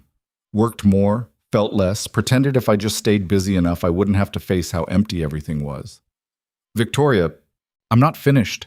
You changed that. You and Emma, you brought life back into this house. You made Liam laugh again. You made me feel again. And if loving you cost me my reputation, my standing in society, even my company, it's worth it. You're worth it. Tears were running down Daniel's face. I can't be the reason you lose everything. You won't be. I'll be the reason, because I chose you, because I choose you. Even knowing what it'll cost? Especially knowing what it'll cost. Because the alternative, living without you, costs more. Daniel pulled her into his arms. Victoria felt his heart racing against hers, felt the trembling in his hands. I'm still scared, he whispered. Me too. But let's be scared together. He kissed her then, desperate and relieved and still terrified, but choosing her anyway. Choosing this. Choosing the risk. When they broke apart, Liam and Emma were peeking around the doorframe. Did you fix it? Liam asked. We're working on it, Victoria said. Does that mean we can stay? Emma's voice was hopeful. Daniel looked at Victoria. She nodded. Yes, sweetheart. We can stay. The kids cheered, running in to hug them both, and Victoria, standing in her home with Daniel's arms around her and both their children pressed against them, thought maybe, just maybe, they could make this work. The next morning, Victoria called an emergency board meeting. She walked into the conference room with her head high and her resignation letter in her pocket. If it came to choosing between the company and Daniel, the choice was already made. But she hoped it wouldn't come to that. I'm sure you've all seen the recent media coverage, she began, and I'm sure you have concerns. So let me address them directly. Yes, I'm in a relationship with Daniel Brooks. Yes, he works for me. No, he's not using me. No, I haven't lost my mind, and no, I'm not going to end it to protect the company's image. The board members exchanged glances. Her CFO spoke first. Victoria, we're not asking you to end your personal relationship. We're asking you to be discreet. The optics are that a successful woman is dating someone from a different socioeconomic background. If that makes people uncomfortable, that's their problem. It's our problem when shareholders start questioning your judgment. Then let them question it. My judgment built this company into what it is. One relationship doesn't change that. It does if it becomes a distraction. Victoria set her resignation letter on the table. If the board feels my personal life is affecting my ability to lead this company, I'll step down, right now, but I won't be bullied into choosing between my work and my family. Silence. Finally, the chairman, an older man who'd been Michael's mentor, spoke. Victoria, no one's asking you to step down. We're just concerned. Then be concerned. But trust me to handle it. I've never let you down before. What about the media attention? I'll release a statement. Something clear and direct. After that, we don't comment. We let the work speak for itself. The meeting continued another hour, but Victoria had made her point. The board wasn't happy, but they weren't pushing her out either. For now, that was enough. That evening, she and Daniel sat down with the kids. Things are going to be different for a while, Victoria said. People might say mean things, take pictures, ask questions. We know, Liam said. We've been talking about it. You have? Emma and I decided we don't care what other people think. We know what's real. Daniel squeezed Victoria's hand. When did you get so wise? I'm 7 now. I'm basically a grown-up. That made everyone laugh. Okay, basically a grown-up, Victoria said. Here's the deal. We stick together, as a family. And we don't let anyone make us feel bad about that. Agreed? Agreed, both kids chorused. Later, after Liam and Emma were asleep, Victoria and Daniel sat on the back porch.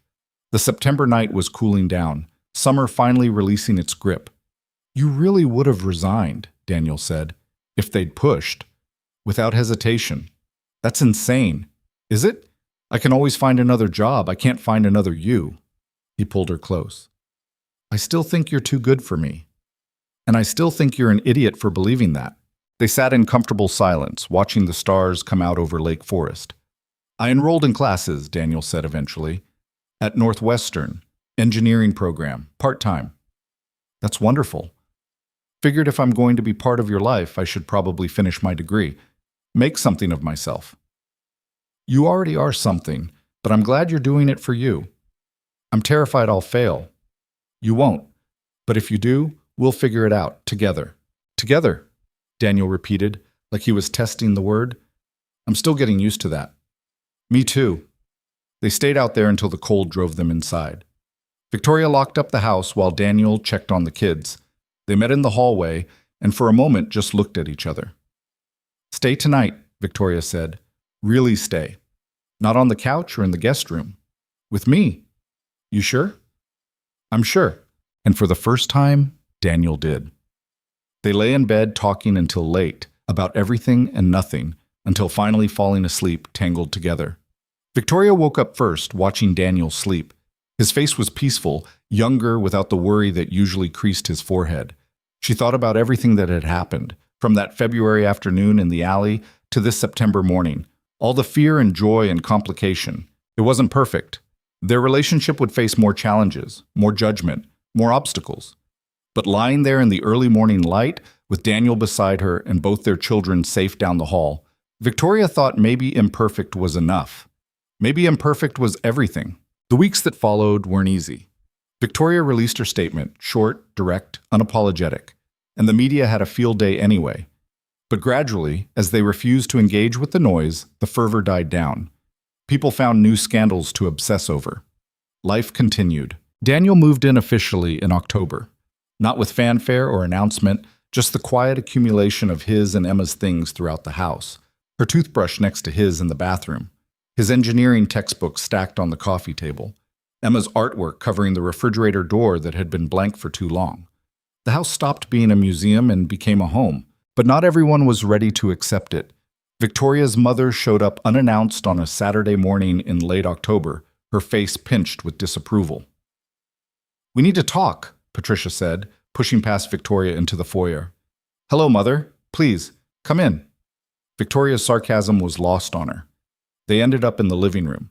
Patricia perched on the edge of a chair like she might catch something from sitting normally. I've tried to be patient, Patricia began. I've tried to understand this situation. But Victoria, you're making yourself a laughingstock. Am I? Living with this man, playing house, it's unseemly. He has a name. And we're not playing house, we're raising our children together. Your child, his child, not our children. You barely know this man. Victoria felt the anger rising, but kept her voice level.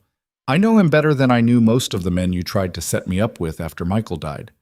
Patricia's face flushed.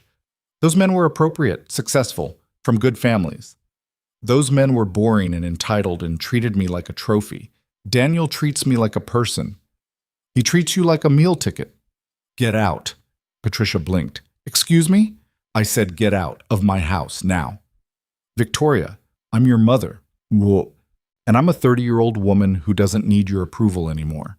I tried to be patient. I tried to help you understand. But you don't want to understand.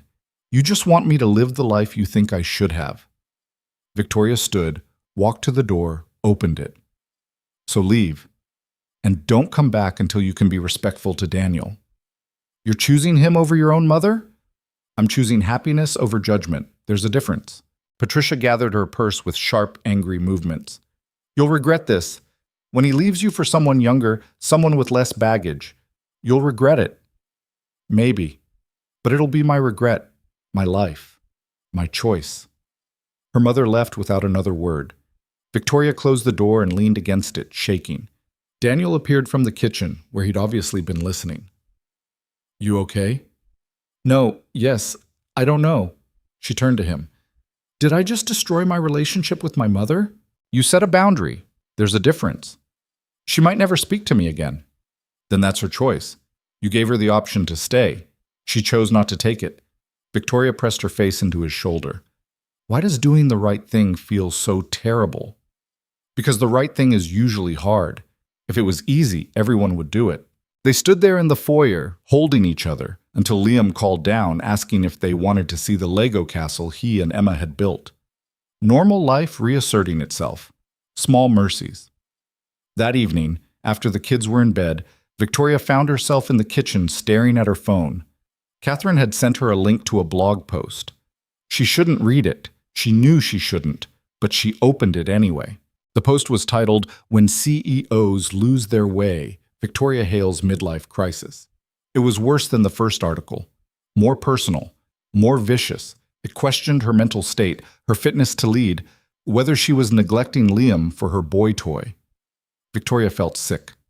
Daniel came up behind her, gently took the phone. Stop reading that garbage. They're saying I'm a bad mother. They're saying whatever gets clicks. It doesn't make it true. But what if they're right? What if I am neglecting Liam? What if... Victoria. Daniel turned her to face him. Liam is happy. Happier than he's been in years. I see it every day. You're not neglecting him. You're giving him a family.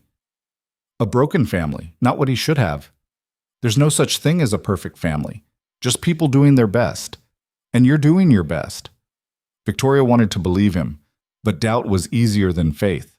The next few weeks tested them in ways Victoria hadn't anticipated. Daniel's ex-wife resurfaced, or rather, her lawyer did, claiming Daniel's improved financial situation meant she deserved back child support.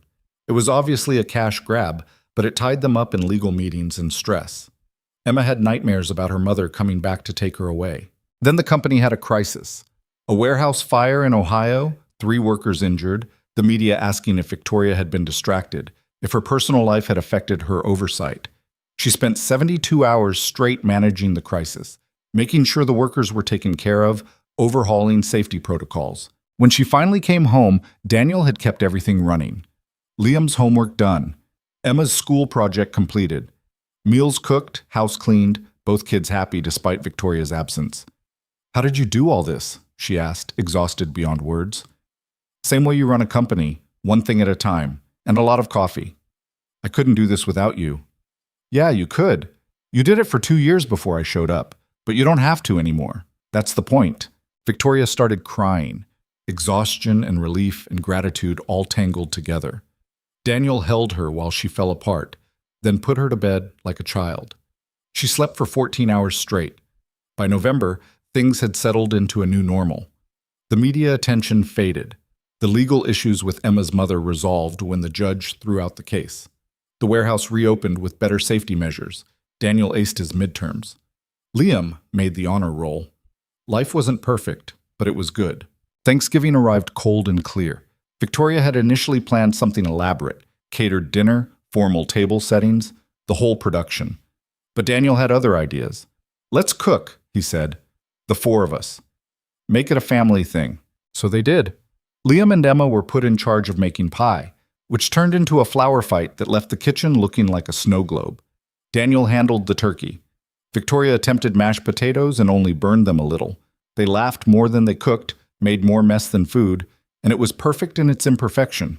As they sat down to eat, Victoria looked around the table, Daniel holding Emma's hand, Liam chattering about school, the mismatched plates because the formal china felt too stuffy, the slightly burned turkey that tasted better than anything catered ever had.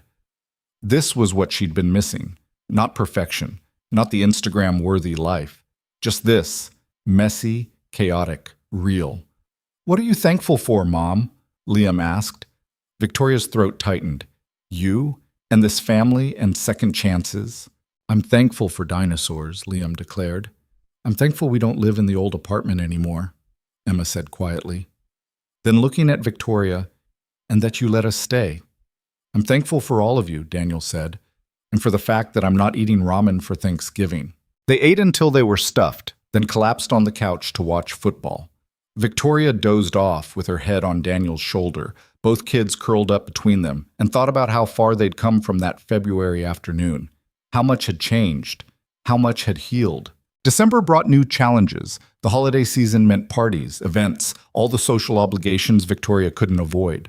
Daniel still tensed up at formal gatherings, still got uncomfortable when people whispered, but he was getting better at ignoring it, better at holding his head high. At the company Christmas party, Jonathan Pemberton approached them, the same man who'd called Daniel a charity case at the gala. "Victoria, Daniel," he nodded at both. "I owe you an apology." Victoria was too surprised to respond.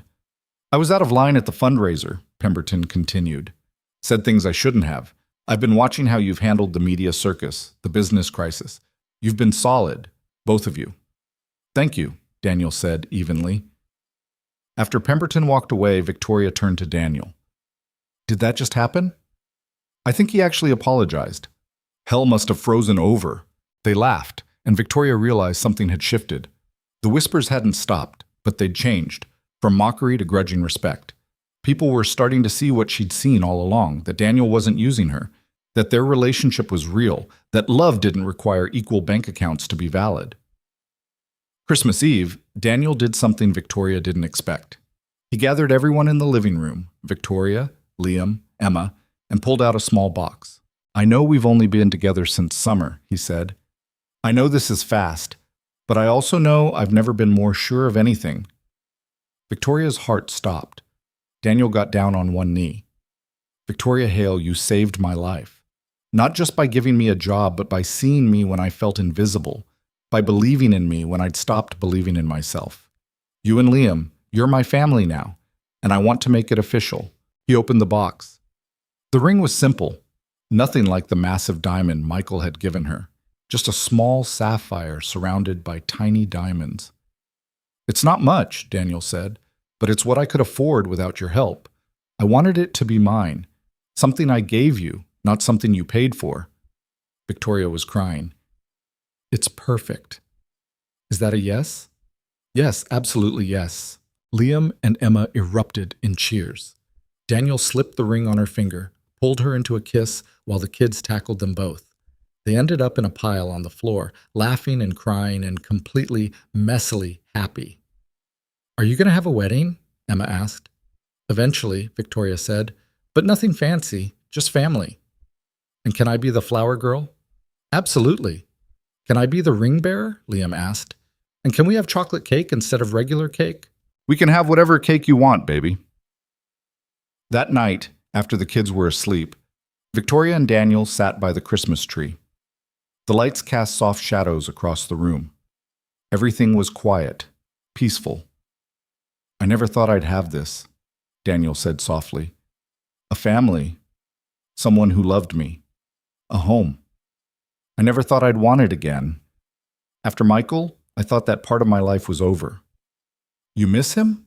"Sometimes, but not the way I used to. Now it's just grateful I had that time with him. Sad it was cut short, but not destroyed by it anymore." "Think he'd approve? Of us?" Victoria considered it. I think he'd want me to be happy, and Liam to be happy. So yeah, I think he'd approve. They sat in comfortable silence, watching the tree lights blink. When should we do it? Daniel asked. The wedding? Spring? Maybe at the Botanic Garden? Sounds perfect. Planning a wedding while running a company and raising 2 kids turned out to be chaos. But it was happy chaos. Victoria let Emma and Liam pick colors. They chose purple and orange, which Catherine declared either hideous or genius, possibly both. Daniel's friend from Giuseppe's agreed to cater. Catherine bullied them into hiring a decent photographer. You're going to want pictures of this, she insisted. Trust me. Victoria's mother didn't respond to the wedding invitation. That hurt more than Victoria wanted to admit. But her father's sister, Aunt Helen, who'd always been the family rebel, called to say she'd be there. About time you did something interesting, Helen said. Your mother will come around, eventually, and if she doesn't, that's her loss. The wedding was set for May, exactly 1 year after they'd fallen in love at the gala. But life had other plans. In March, Daniel came home looking shell-shocked. I got offered a job, he said. Victoria's stomach dropped. Where? Here, Chicago. Engineering firm. They saw my grades, want me to intern while I finish school. It's good money. Real career potential. That's amazing. Why do you look terrified? Because I'd be your equal, financially. Not completely, but closer. And I don't know how to be that person. Victoria took his hands. You've always been my equal. The job just makes it official. What if I fail? Then you fail.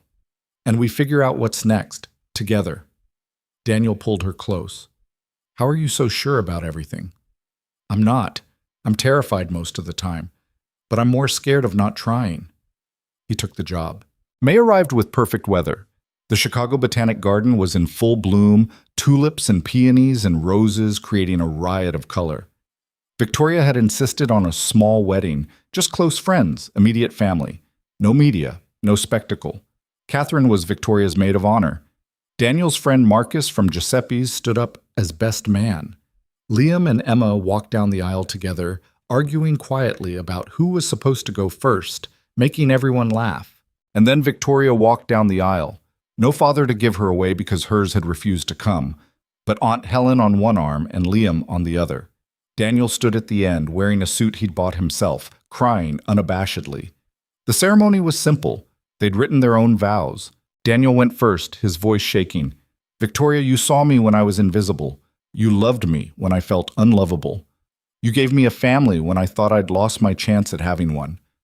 I promised to see you, to love you, to be your partner in everything. Not because you need me to, but because I want to.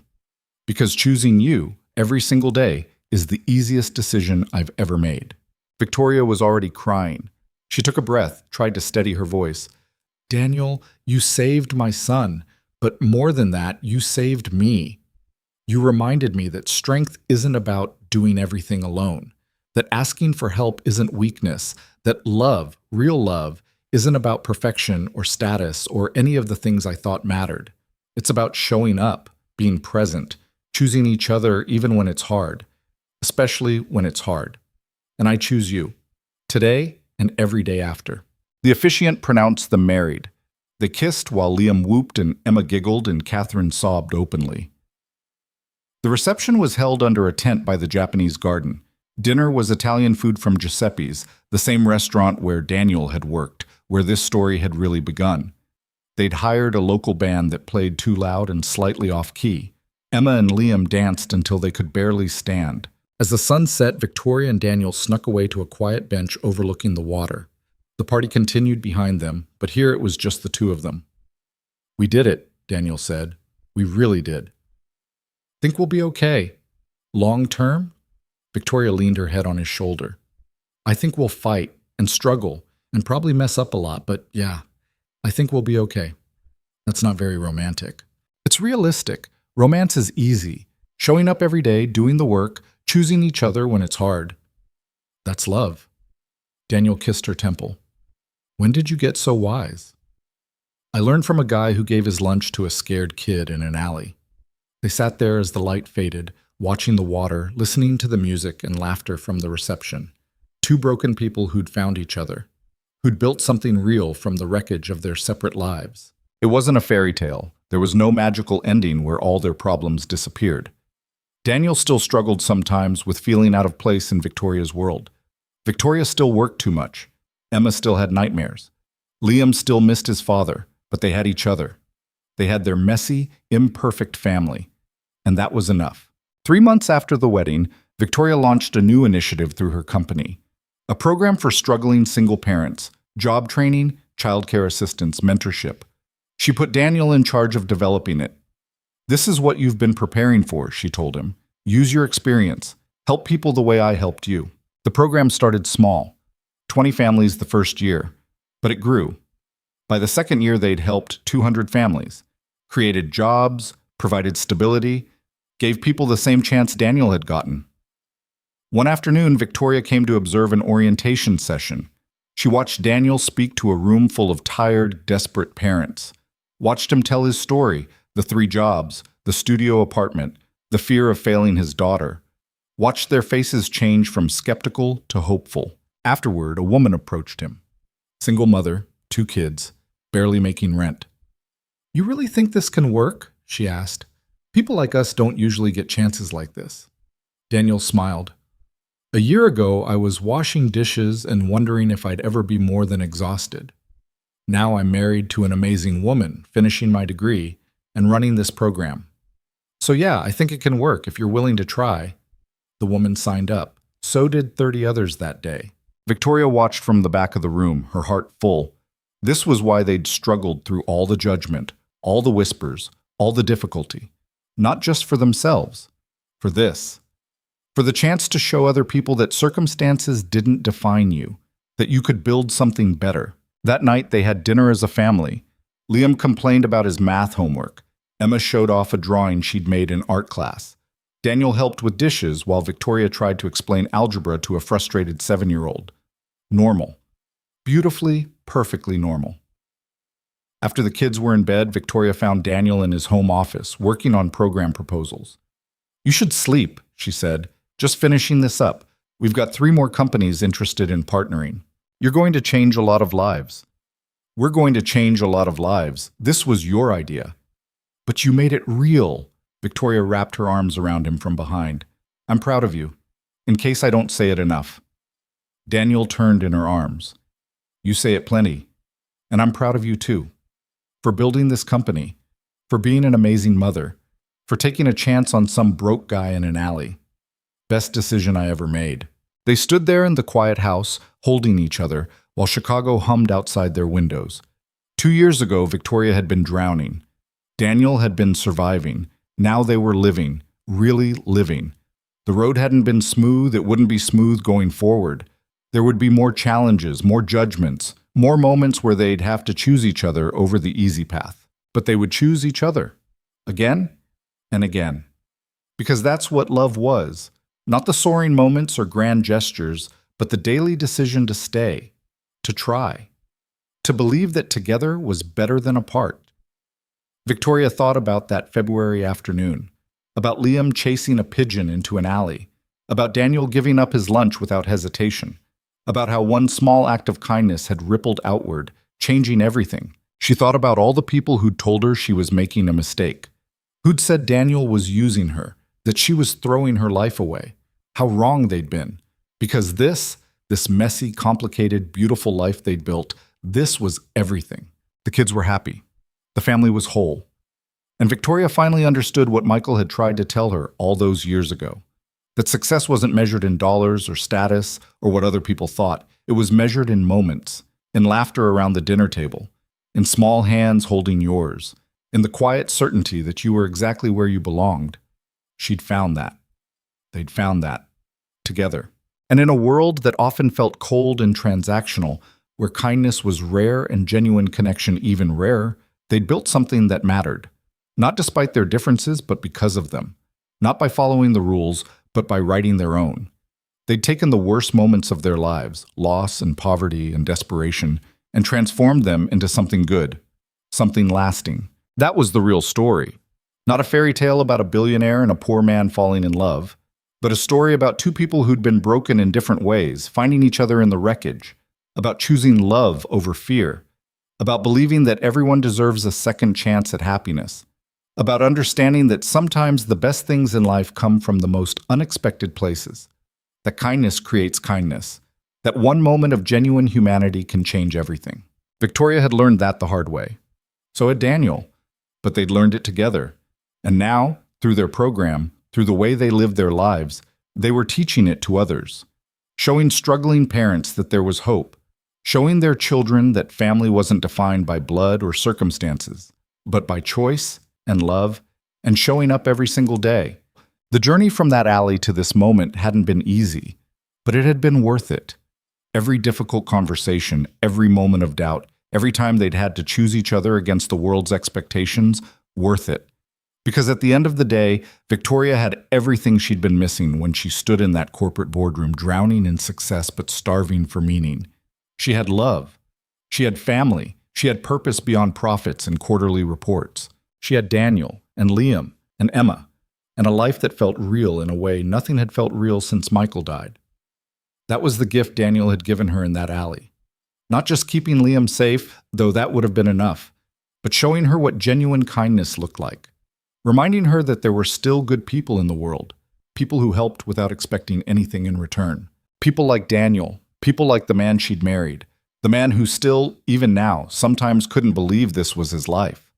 But it was. This was their life, messy and imperfect and absolutely worth fighting for. And as Victoria climbed into bed that night, Daniel already asleep beside her, she sent a silent thank you to that pigeon that had changed everything. To the universe for putting them in each other's paths, to whatever force had taken two broken people and given them the chance to heal together. She'd spent so long trying to do everything alone, trying to be strong enough, capable enough, perfect enough, and it had nearly destroyed her. Daniel had taught her a different way, had shown her that strength wasn't about standing alone, it was about knowing when to ask for help, when to let someone else carry part of the weight. They carried each other now, and that made all the difference. Outside, Chicago settled into sleep. Inside, a family rested. Not perfect, not without scars, but whole in the ways that mattered. And tomorrow they'd wake up and do it again. Choose each other again, build their life again, one small moment at a time. Because that's what love was. Not the big dramatic moments, though those mattered too, but the quiet daily choice to stay, to try, to believe that together was better than apart. Victoria had made that choice. Daniel had made that choice, and every day they kept making it. That was enough, more than enough. It was everything.